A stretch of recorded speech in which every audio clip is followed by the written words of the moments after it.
வேளாங்கண்ணியில நான் இருக்கிறது வேளாங்கண்ணி ஆலயத்தின் முன்னாடி. வேளாங்கண்ணி ஆலயம்னா மேரி மாதா ஆலயம் முன்னாடி தான் நிக்கணும். நீ ஏன் சிவன் கோயில் முன்னாடி நிக்கிறேன்னு கேக்குறீங்களா?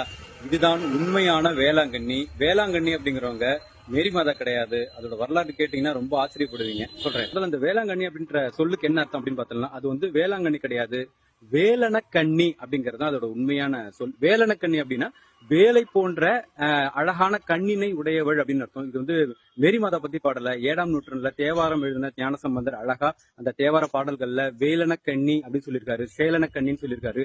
வேல் போன்ற அழகான கண்களை உடைய அம்பிகையே அப்படின்னு வந்து அது பாடியிருக்காரு. சம்பந்தரால பாடல் பெற்ற இந்த கோவில் வந்து வேளாங்கண்ணி சர்ச்சுக்கு ரொம்ப பக்கத்திலையும் கிராம நிர்வாக அதிகாரி அலுவலகத்துக்கு ஒட்டியும் அமைஞ்சிருக்கு.